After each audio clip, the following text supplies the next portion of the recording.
Hey everybody, it's Laura from Train to Respond. Thanks for stopping by. We're going to do a 5-minute medical here. What we're going to talk about today is carbon monoxide poisoning. It's January, it's cold, our furnaces are running, and we have to be aware of this silent but deadly killer.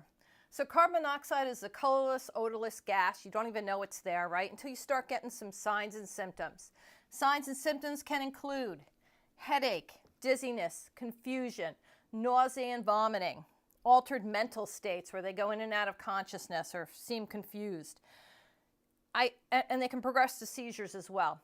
I always say if you have flu-like symptoms, you're at home, you have flu-like symptoms, your family has flu-like symptoms, and you leave and you feel better, like the symptoms clear up, that can be a big sign that something's wrong with your furnace. You come back, you feel sick again, make sure you have the fire department come out and check your furnace for you.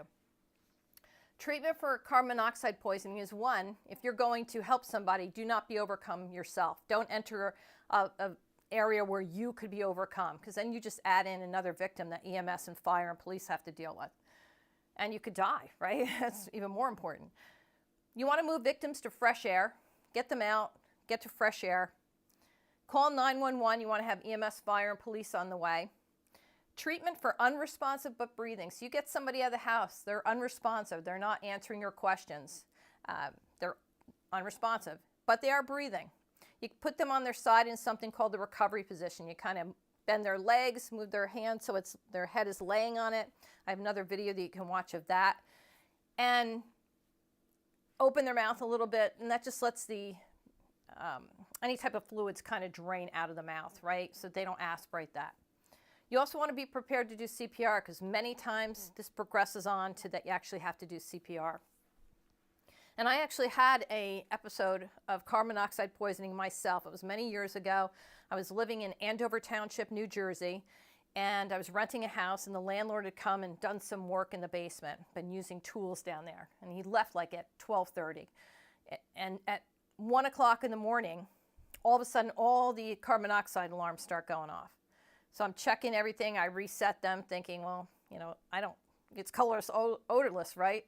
I didn't sense anything. And then they kept going off again, a couple of minutes later. So I called the police and the Andover Township Fire Department. Love you guys and gals. You came out. They actually came into the house. They have ways to measure it, right? They do readings and like, wow, you got a lot of carbon monoxide in here.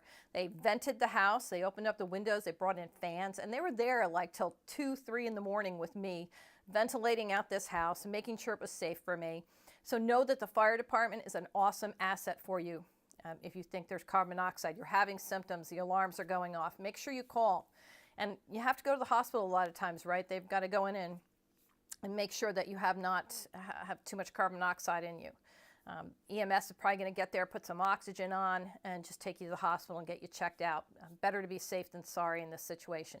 So again, you're having signs and symptoms, flu-like symptoms, headache, confusion, and it's colorless, odorless gas. You're not even going to know it's happening to you.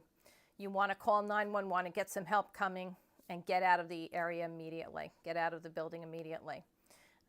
Thanks again for stopping by. Hope this has given you a little 5 minutes on carbon monoxide poisoning. Have a great day.